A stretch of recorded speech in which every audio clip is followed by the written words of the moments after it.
Hi there, I'm here with Shelley Kerr, National Head Coach of the Scotland Women's Team. Hi there, Shelley. Hello, Donald. How are you? Very well, very well. So you've been busy during this lockdown, have you? You'll be kept really busy with things, are you? Yeah, I mean, I think what a lot of people don't understand is they think of you as being a national team head coach. So they always ask, what do you do when there's no games? And my role is twofold, whereby I'm responsible for girls and women's performance as well as obviously the national team. So it's a big remit. So during the lockdown, I've been focused on part of a kind of task force group to look at the overall girls and women's performance strategy. So not just performance, but the whole of the girls and women's game. So it's been actually pretty good in terms of having, lifting the time constraints that I normally have and being really focused. But of course, football's, it's far down the pecking order right now in terms of everyone's health and well-being due to this pandemic globally. So, but it's been keeping busy, keeping motivated, doing a bit of exercise as well, and staying focused. I think that's the key thing. And it's funny, isn't it? In Scotland, we've had about 10 days of blazing sun. You couldn't write it, isn't it? You couldn't write how good the weather is. You're meant to be out once a day. No, definitely. I think you can see that. I think if there's one thing that we can take after things go back to the new normal is that I think people will be more positive and a lot healthier, and I think the weather's contributed to that. But I've said there's a change in the weather right now, so hopefully it goes back to what it's been like the last 10 days or so. Oh no, that's good. So I'm going to start, Shelley, and ask you that question. I often put a slide up when I start any presentations, and it's Sir Bobby Robson, and he just speaks about when he fell in love with the game, going up, and it probably would have been Newcastle, I would imagine. He was going up to the steps of St James's Park with his dad, and how football's more than the clubs, and it's that feeling you get, and I think everyone really gets that as well. So when did you fall in love with the game? What was your first memories that you really got? I'm the youngest, I come from a working class family, and I'm the youngest of four. So I've got two older brothers and an older sister. And being the youngest, I just followed in leading the family. And the two brothers obviously played football. And I remember, as early as ages kind of 3 and 4, kicking a ball and having a real passion. And it really just escalated from there. And I think back then, and, I make no apologies for mentioning this, but when girls played football, it wasn't deemed the appropriate thing to do. So I guess my kind of whole journey, if I reflect back, started then where there was barriers even at that early age to go and play a game that, and it probably helped me develop my love and passion for the game because I had to work hard to play it.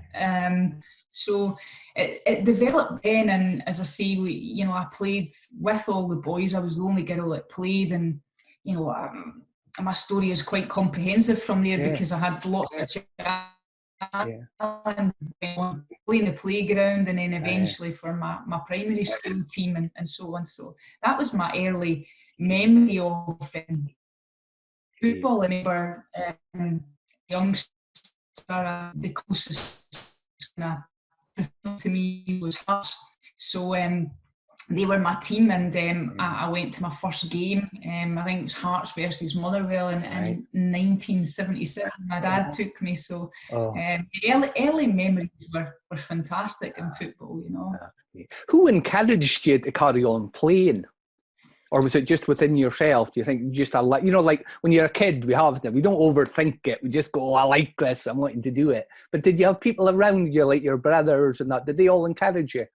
They did. My mother was probably wasn't too keen on me playing, but I think everyone else just accepted it. But I guess I had a real determination to prove people wrong from an early age because.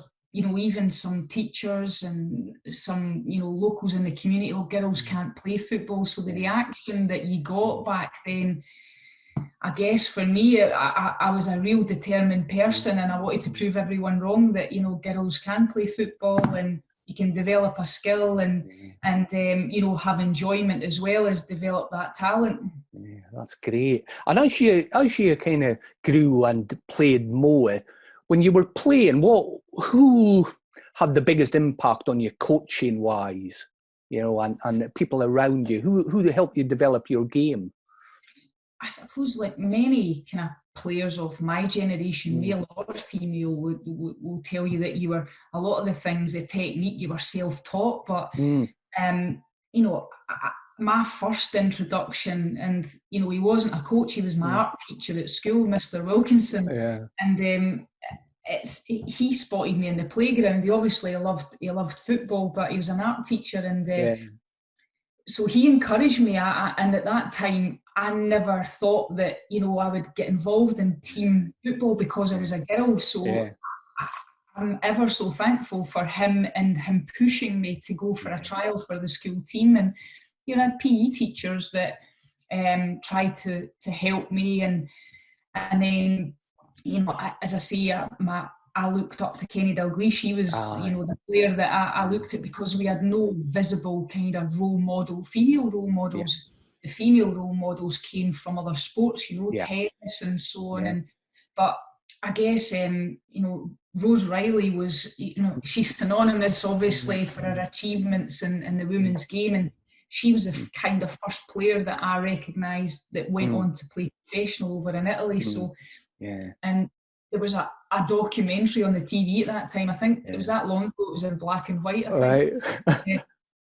But no, so those were kind of the key people early on in my career that influenced me. And I had two fantastic coaches when I went on to play senior football, and two women that were previous Scottish internationals, Maggie Wilson and Fiona Winchester. And they really encouraged me, took me under their wing at 11 years old to play senior women's football. And I'm still in touch with them to this day. So. Yeah. Oh, that's brilliant. And it is, and I was speaking to everyone I've spoken to, we've all got those people when especially around the time that you said, isn't it, 10, 11, it's a huge impact on our lives.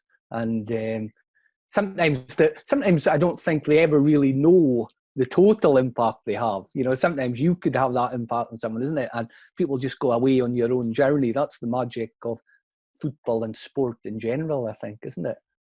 Yeah, it definitely is. And I think the early years, you know, we were all kind of self-taught. I don't think anyone was really coached back then. You made up, you know, your own rules, your own games to develop.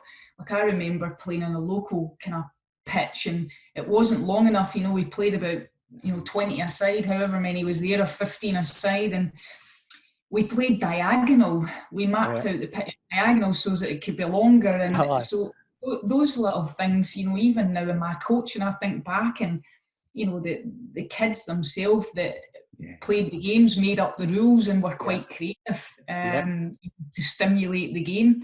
But kind of moving on in my career, I think that, you know, I had lots and lots of mentors, and not necessarily just in football. You know, I had Donald Park, who I know that you've spoken to on your podcast, Jim.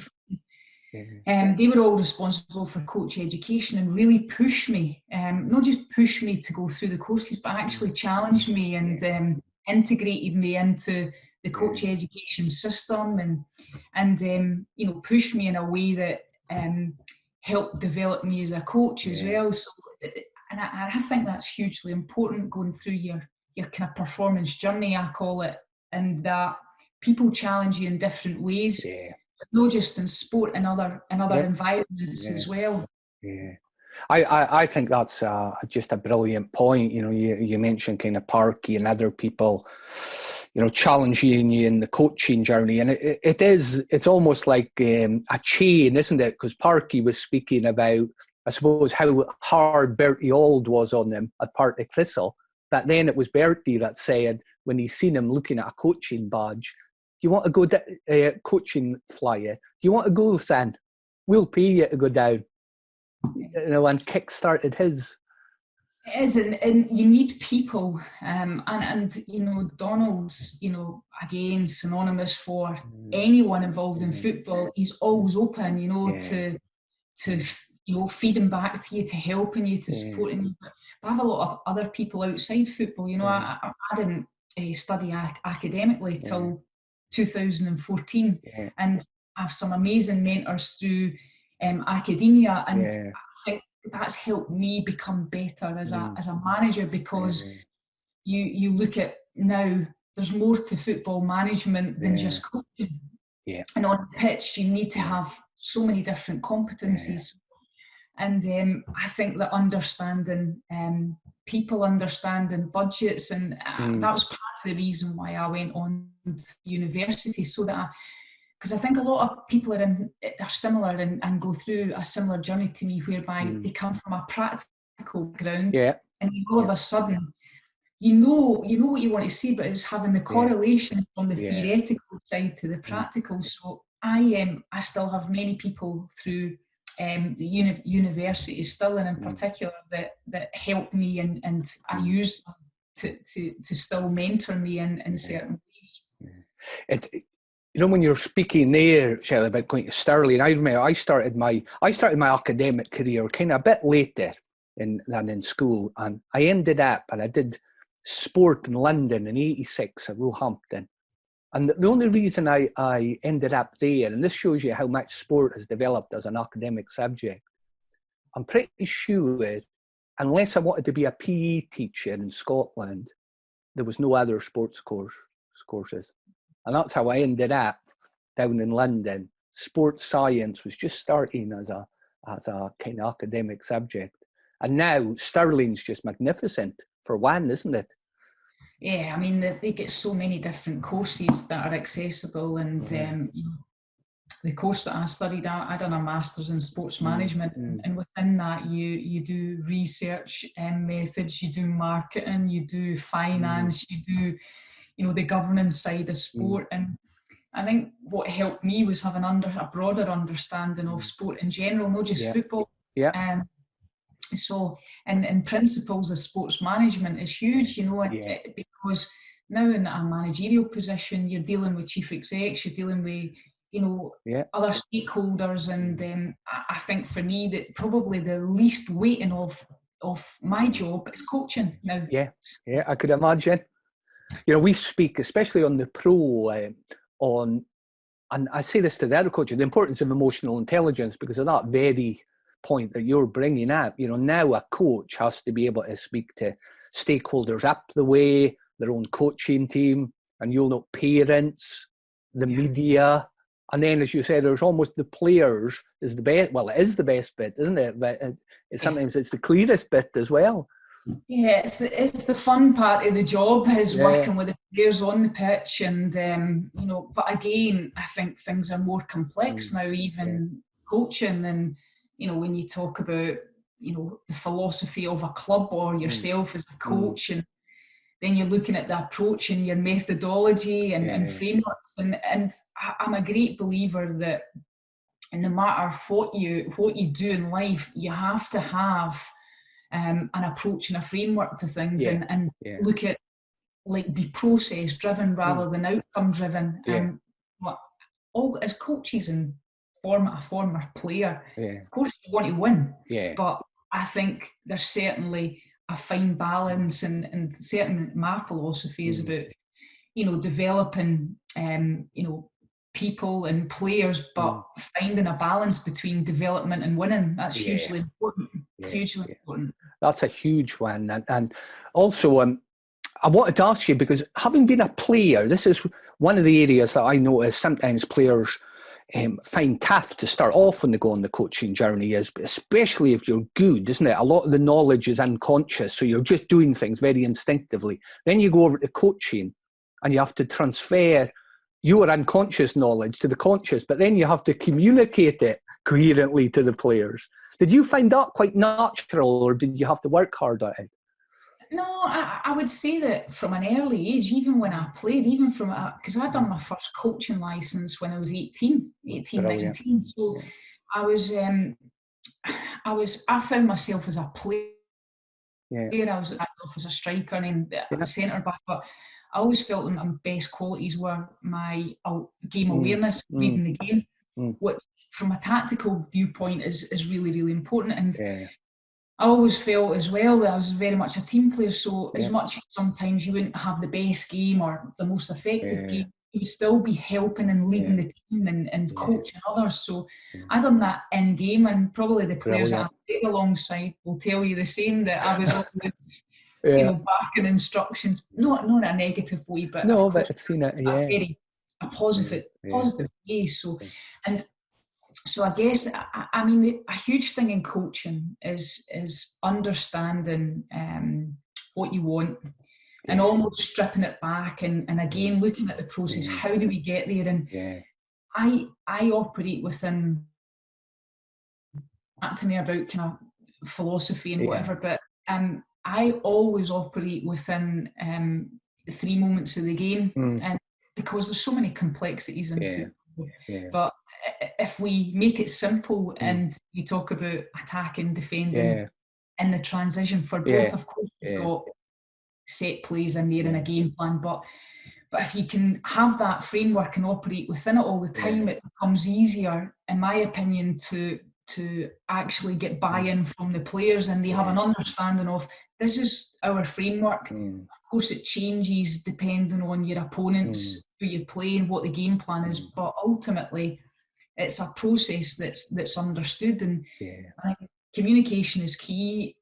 Giving players clarity is important, but operating within those parameters on a regular basis is important. And I must admit, I pride myself on 2 things. I think to be organised and disciplined, I think is in any walk of life is so important. And, you know, we get critiqued as managers, but I think a huge thing that for me, Donald, is that don't be afraid to make mistakes, and don't be afraid to tell people that you make mistakes. Because it's human nature.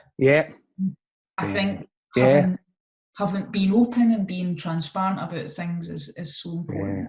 And I think that's why one of the reasons, and I said to you, I listened to you speak at Hampden a few months ago, and that really struck me how transparent you were to a small group in front of you about your thinking around the competitions and how you went and the mistakes you made.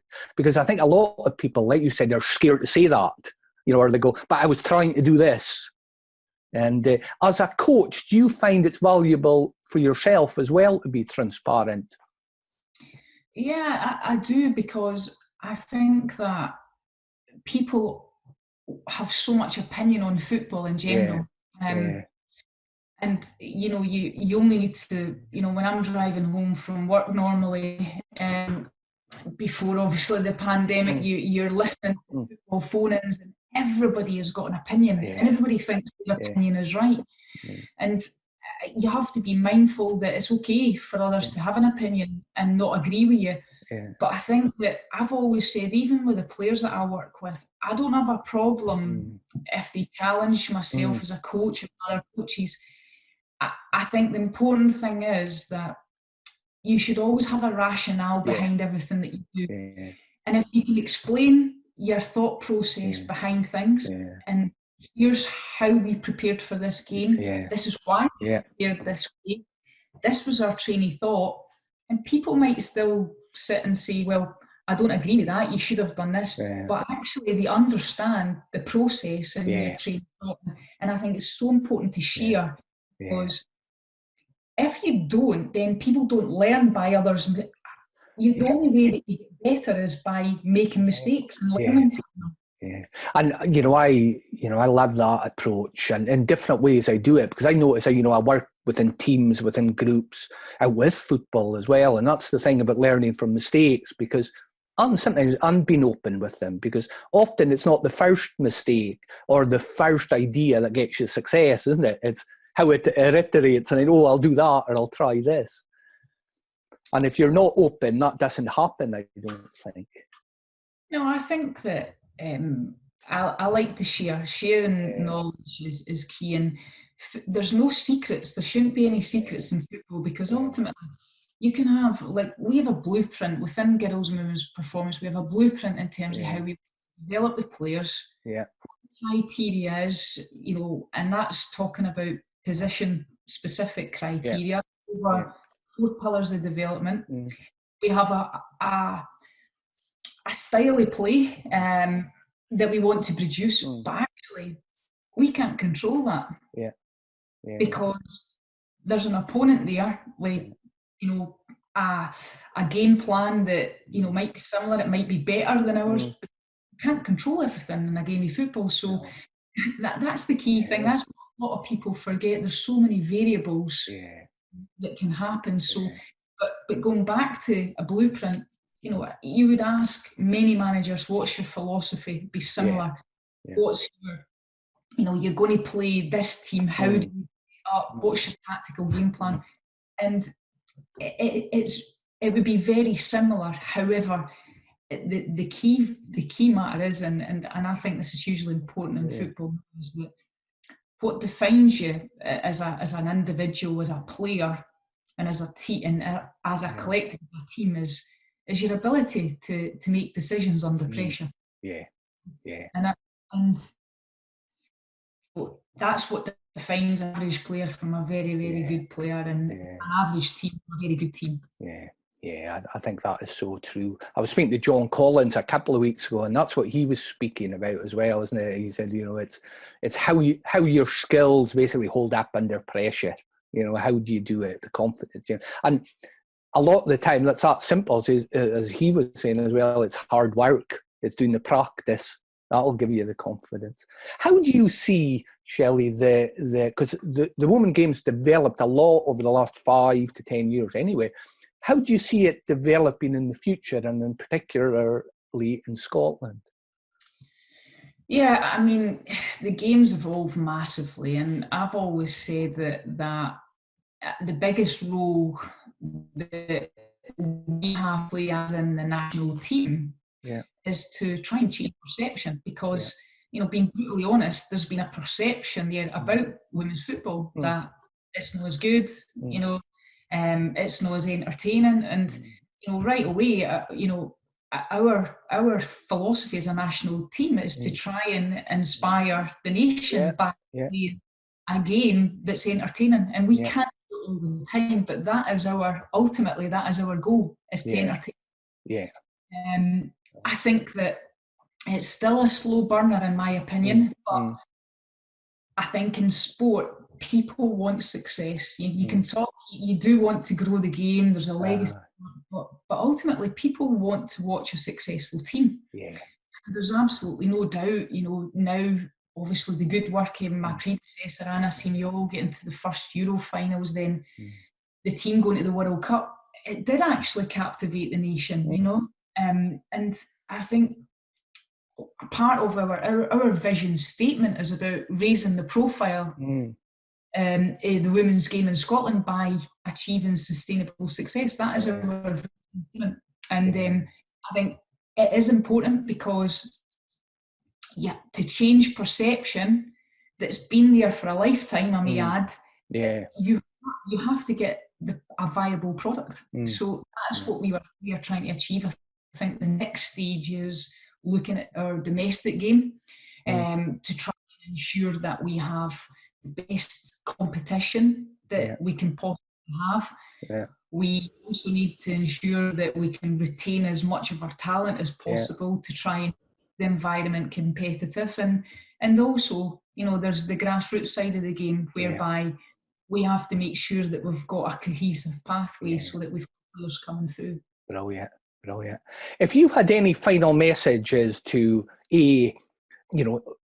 girl players coming through, but also I think when you were speaking there for girls that want to be coaches, want to go into the coaching pathway, what advice would you give them?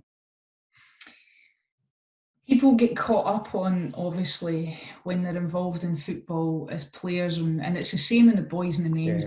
Everyone has this dream of getting, you know, millions of pounds in a contract and live this lavish luxury lifestyle. But actually, we forget sometimes why we start playing football, and it's because Yeah. The first question you asked me was about my love for the game. Aye. Yeah. So the important thing for any young player, make sure you have fun. Make sure it's fun. And then you're in a happy, fun environment, because if you're not, you can be the most talented, but you won't flourish. Yeah. So make sure that you enjoy it and you have fun. I think the other thing that, you know, depending on your aspirations, if you want to progress, it's about the hard work. I was always brought up, you know, to work hard at everything you do. Yeah. And I think for females to be involved in coaching, take yourself out your comfort zone. Yeah. I mean, we all mention it, the competitive side of you. Certainly for me, I want to challenge myself. We've got a lot of good initiatives in terms of the entry points at coaching to have female-only coaches. I never went through that process. No. But there is a place for it.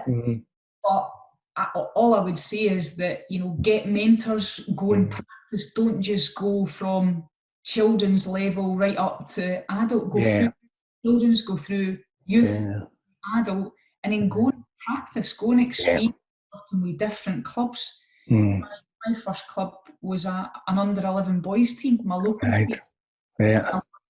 In a men's junior team as assistant. I went through the development. Go and experience as many different areas of football that you can in different ages, because when you then get to senior level, you have an understanding of what it takes and what the players have went through in terms of all their kind of ages. And I think that's important. Brilliant. That's great advice. So thanks very much for your time this morning, Shelley, and I hope the weather's good down there this afternoon and you're able to get out for our one spot of exercise in the day. Thanks, Donald. Great to speak to you. Thank you. Cheers.